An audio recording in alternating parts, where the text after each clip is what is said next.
શ્રી ગણેશાય નમઃ. આજના વિડીયોમાં આપણે સાંભળીશું શ્રીમદ ભગવદ્ ગીતાનો 11મો અધ્યાય વિશ્વરૂપ દર્શન યોગ, તેના મહાત્મ્યની કથા. આપને આ વિડીયો પસંદ આવે તો લાઈક કરજો, શેર કરજો અને મારી ચેનલ સબસ્ક્રાઈબ કરજો. શ્રી શંકર ભગવાને પાર્વતીજીને અને વિષ્ણુ ભગવાને લક્ષ્મીજીને કહ્યું કે હવે હું ગીતાજીના 11મા અધ્યાયનું મહાત્મ્ય કહું છું, તે તમે સાંભળો, કે જેના શ્રવણ માત્રથી મહાન પાપીઓ પણ પોતે કરેલા પાપોમાંથી છૂટી મોક્ષ પામે છે. પૂર્વકાળે વિવાહ મંડપ નામના એક નગરમાં હોલિકા નામનો એક ખેડૂત બ્રાહ્મણ રહેતો હતો. તે ખેતરોની ચોકીદારી કરીને પોતાનું પેટ ભરતો. એક દિવસની વાત છે. બપોરનો સમય હતો. તે ખેતરની ચોકીદારી કરી રહ્યો હતો. તેવામાં એક મુસાફર ત્યાંથી નીકળ્યો.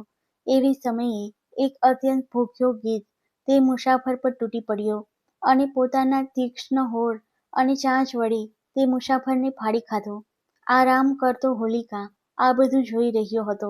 તેણે ધાર્યું હોત તો મુસાફરને બચાવી શક્યો હોત, પણ મારે શું, એમ વિચારીને તે ઊભો પણ ન થયો. એટલામાં જ એક મહાત્મા ત્યાંથી પસાર થયા. ગીધ મુસાફરને મારીને ખાઈ રહ્યો હતો. આ જોઈ મહાત્માના મનમાં તિરસ્કાર જાગ્યો અને તેમણે હોલિકાને શ્રાપ આપતા કહ્યું કે તને ધિક્કાર છે, તું ઘણો નિર્દયી છે, તું રાક્ષસથી પણ ઓછો નથી, માટે તું રાક્ષસ થઈ જા. આ શ્રાપ સાંભળતા જ બ્રાહ્મણ ગભરાઈને કરગરવા લાગ્યો.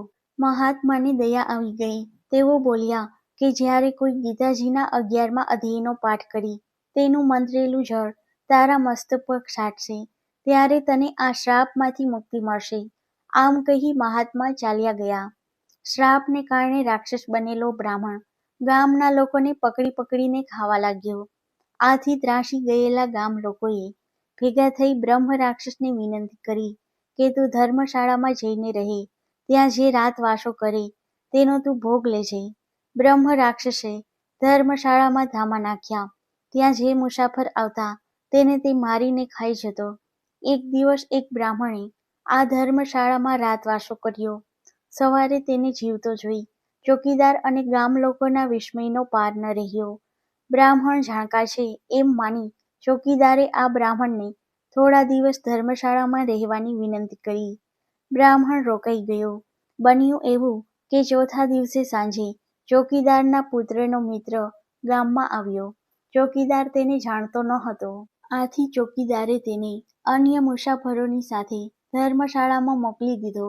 ચોકીદારના પુત્રને પોતાનો મિત્ર ધર્મશાળામાં ઉતર્યો છે આ વાતની ખબર પડતા તે પોતાના જીગરી મિત્રને બચાવવા ધર્મશાળા ગયો, પરંતુ બ્રહ્મ રાક્ષસ અન્ય મુસાફરોની સાથે તેને પણ મારીને ખાઈ ગયો.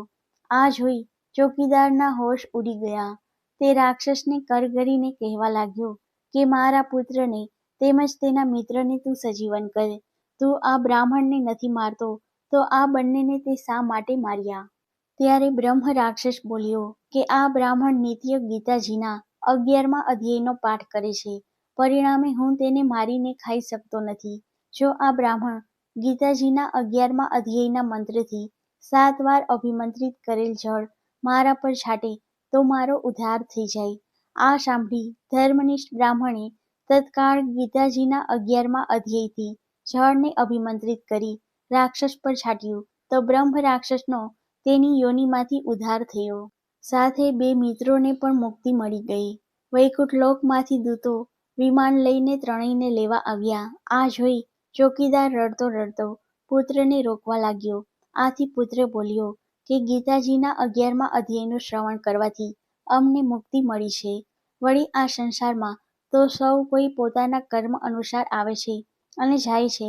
આજે અમે જઈએ છીએ, કાલે તમારે જવાનું છે. કેટલીક વાર તમે મારા અને હું તમારો પુત્ર રહી ચૂક્યા છીએ, માટે હવે તમે મુક્તિનો ઉપાય કરો.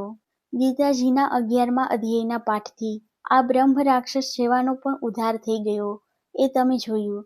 હવે તમે પણ નિત્ય ગીતાજીના 11મા અધ્યાયનો પાઠ કરવાનો સંકલ્પ કરો. આમ કહી તે ચાલ્યો ગયો. ચોકીદાર નિત્ય ગીતાજીના 11મા અધ્યાયનો પાઠ કરવા લાગ્યો અને કાળે મૃત્યુ પામ્યા બાદ વૈકુંઠ લોકને પામ્યો.